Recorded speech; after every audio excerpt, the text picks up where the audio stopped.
Well, Happy New Year, and today we're at Archway House in Fleetwood, which is the home of Archway Travel. And we're here to talk to Sam Archer, Managing Director and owner of the business, and talk about the development of Archway and what it does. It's got a fine fleet of modern buses, it's got a really good fleet of quality second-hand vehicles that it uses on schools, and it's got a coach fleet. And we'll move on to something that most people don't know later in the interview. So Sam, tell us about Archway, how it started and where it's going. So, Archway started back in 1989. My granddad, Roger Archer, he bought himself a little Ford Transit minibus and started doing a school contract for Lancashire County Council. And then it was basically part of that in Blackpool, around the back of his house. And to be honest, it's just grown and grown from there. My dad took it over in 1992. Grandad, they sort of worked together for a while, and then, as usual with family businesses, they realised they couldn't just work together so well. So Dad had a bit of a hiatus, went driving wagons for a little while, and then he came back into the business around 1995, I think it was, and that's sort of when things started hotting up really.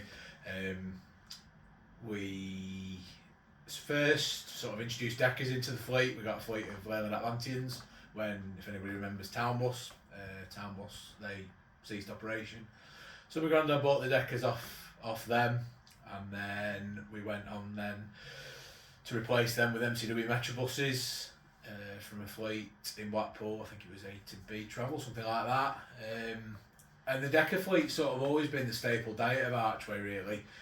We had to go. My granddad had a big thing about he wanted to go touring, so we bought a tour company from Overway. That was very short-lived. It was wrong time, wrong vehicles, wrong everything really.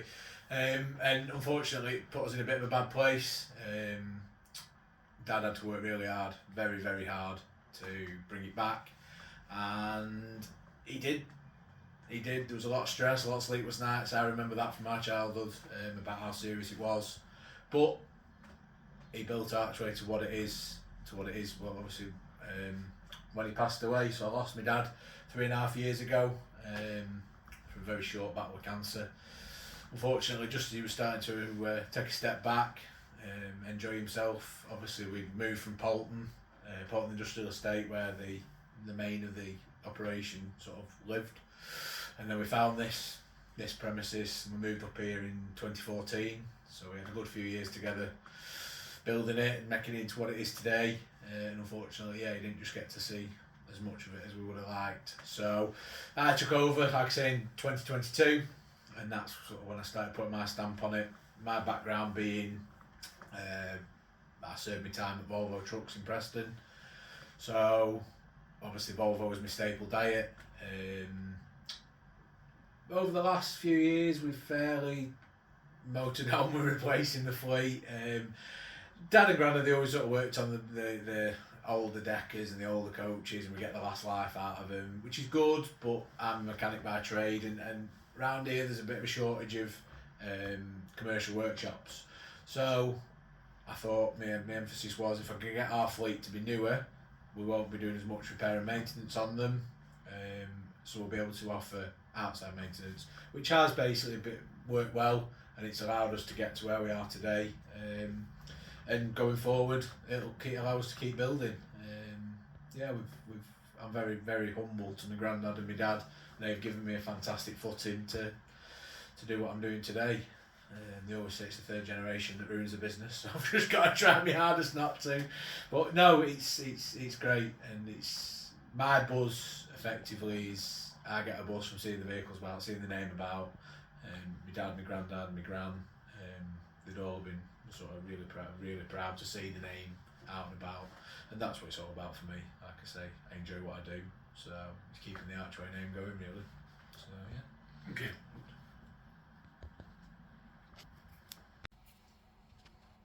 In that first interview question, you mentioned the Archway Way, and I was just picking up as I looked out of the window that everything I could see had Way on the end of its number plate. So tell us how that came about. So the number plates came about. I'm a bit of a number plate tart, really. We sort of did up a coach that we bought out of an auction years ago, painted it and did a bit of fancy to it. And I was just googling one night, just having a look one night whilst I was having my tea, and looked on DVLA's website for number plates. Like, ooh, AR02 Way. Hey, that looks like Archway. So I said to Dad, and it was an outright no. No, not a chance. We don't need private number plates. We've had a couple of Irish ones in the past, but just stuff that's come with vehicles, if you will. So I sort of took it upon myself to buy it and put it on, and well, that was it. Then he was made up, and I've just slowly been building the way plates as we go. I wanted AR50. So a lot of the AR plates you're not actually allowed because DVLA said that they can be made into rude words. So AR05 way you're not allowed. So yeah, we just, and it's a bit of a talking point really. A lot of people notice the registration numbers, and the customers see them, and we do get a lot of feedback from it actually. Oh, that looks like Archway, and some of them don't really, but it hides the age of the vehicle, and as long as the vehicle is well presented, then the number plate does its job really. We've had the privilege of working alongside you in the last couple of months, and one thing I notice whenever I'm here is all the staff love working here. What's the Sam Archer Archway approach and ethos that makes them love working here? So to be honest, it's a culture thing. I listen to a lot of podcasts and stuff like that, and I listen to some of them, and they talk about cultures within businesses. And the only way you keep staff in this day and age is by making it a nice place to work. I love coming to work. I love what I do, and you have to make it whereby your staff also love coming to work. And that's what it's all about, really. It's a big family. I sort of describe it as the most dysfunctional family in the country, really. We've got a bit of everything. But they're a right good team. We have a really, really, really good team. We have a right good laugh. Everyone gets on. We have a right good bit of banter in the workshop. The drivers have banter between each other. And it makes it a nice place to be. And the sort of ethos behind it, if you will, was when I used to work at Volvo, and we went through a bit of a management change. And we went from basically what we have here at Archway to regimented. You're not allowed to think for yourself. You're not allowed to do this. You're not allowed to do that. Yes, please, thank you, whatever else. And I saw it as being an employee, as how toxic it made the place. So obviously, now I'm running my own business and I employ staff. Then we bring the family ethos and the team ethos and stuff like that, and it does pay off. Like drivers wise, we've got some really good drivers. We've got some fantastic drivers, mechanics, office staff, cleaners, everything. With a right good team, because they all sort of buy into it. You know what I mean? And it's just a family atmosphere, really. That's about it.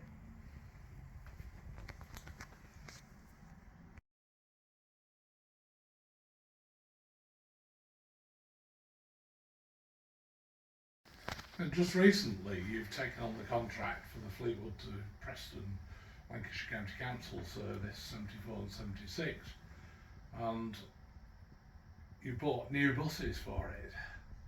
Now that's uncommon.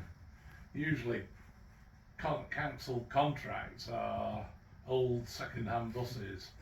Yeah. What's the ethos behind that? The ethos behind that is reliability. I've been very open in my discussions with LCC over the last 15 years really, with the 74, 75, what used to be the 80 and the 82. We've always tendered for them, but we've never got them. Obviously other operators have always been successful. And I'm a big believer that when you take a contract on, it's first impressions, and first impressions count. Now, the first impression for a bus service is the buses. Obviously reliability is key. Them services are a lifeline for a lot of the passengers that travel on them, and the best way to get reliability is with new vehicles. The support we get from ADL is good, so yeah, it's making a statement as well. Obviously we've never done service work in this sort of ilk before, to this level anyway, and we have to make a bit of a statement. We have to make our mark and the best way to make a mark, personally, in my opinion, is new vehicles. The drivers are happy because they're driving new vehicles. You don't struggle to recruit, things like that. The passengers, the amount of comments we got when we first took the service on. Oh, this is nice. It's a nice new bus. It's exactly the same sort of bus as you've been travelling on for the last 5 years, but because it's new, it's got 24 on the number plate, back to the same thing, and it smells new, doesn't it? It starts you off on good stead. I could have quite happily gone out and got myself a Fleetwood solos and done it sort of on the cheap, if you will, but you buy cheap, you pay twice, don't you? At least I know now. They go out, they do the job, the drivers are happy, they're comfortable, they're nice and warm, and reliability comes with it naturally. So yeah, no, it's a good move. Maybe not the cheapest move in the world, but it's paid off. Definitely, it's paying off as we go on. So, yeah. Well, the big news, and it is big news, is that in March this year, you're taking on even more Fylde villager services in the form of the 76 and 78 between Blackpool and St Anne's via every village on the Fylde Coast seemingly, and between St Anne's and Great Eccleston. So what's going to be interesting about that? Are you having new buses for that as well, or is it an extension of what you're doing now? Yeah, we're just in talks with potential suppliers at the moment, obviously, for new buses. It has to be. Like I say, it's paid off with the 74, 75.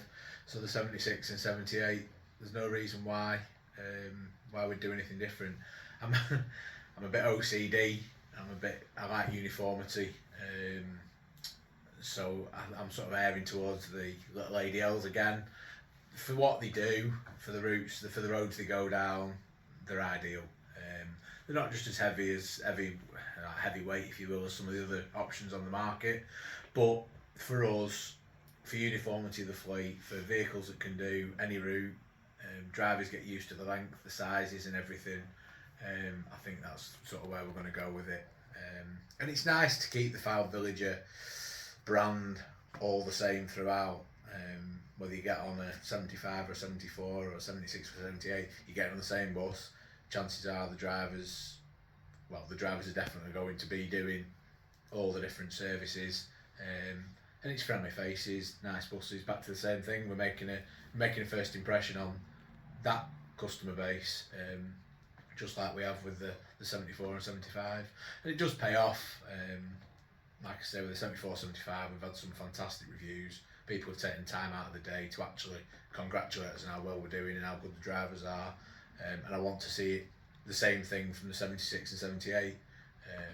I believe that we can do a heck of a lot better job than the current operator, and I'll be quite happy to see our name out and about on them routes as well. And I look forward to meeting the customers and providing the service, as do we all here.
So what's next for Archway on the Fylde Coast, or is it a big secret? I am a firm believer of keeping my cards close to my chest with like plans in the future. But obviously, 76, 78, as we take that on, that needs to get established like 74, 75 has. Keep everything nice and neat and organised, and make sure everybody's happy and it's all running right. And then we have got our eye on a couple of other routes in the area that we think might be interesting to take on, shall we say, something like that. But it's just going to case of watch this space and only time will tell, I suppose.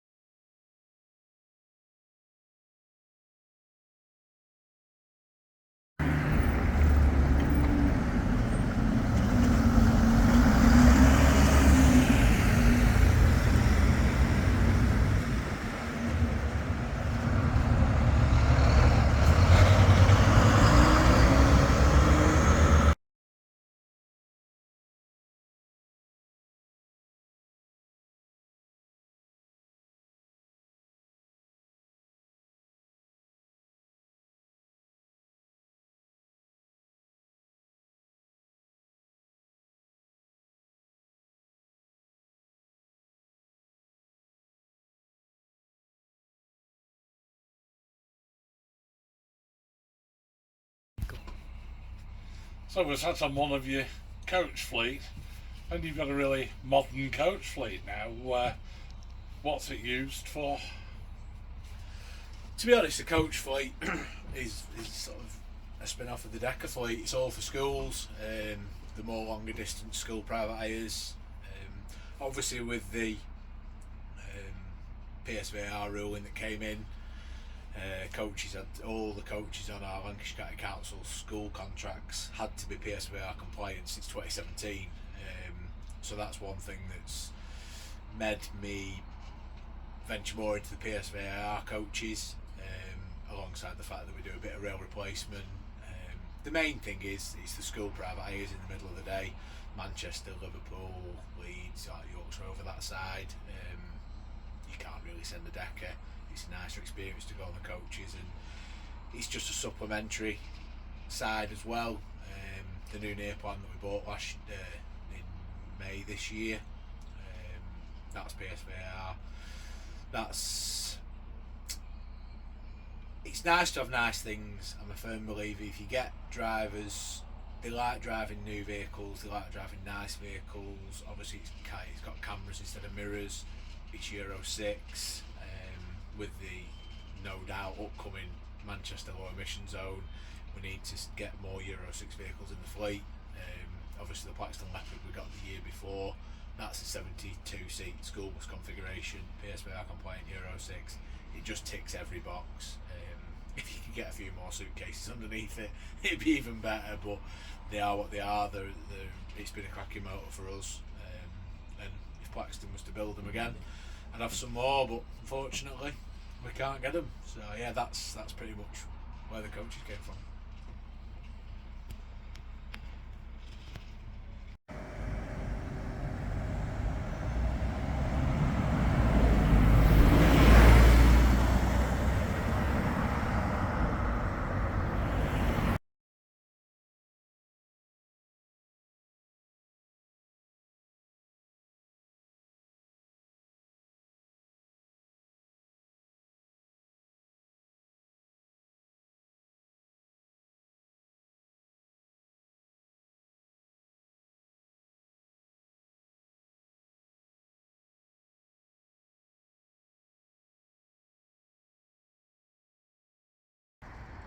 Yeah, and finally, if you're a bus enthusiast, you probably don't know much about these. Archway Haulage. So you've a number of trucks and a number of trailers.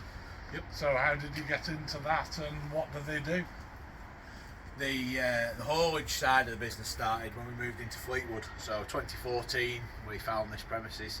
Now when we moved in there was, we think, approximately 6,000 tonne of scallop shells on the land from the previous owner.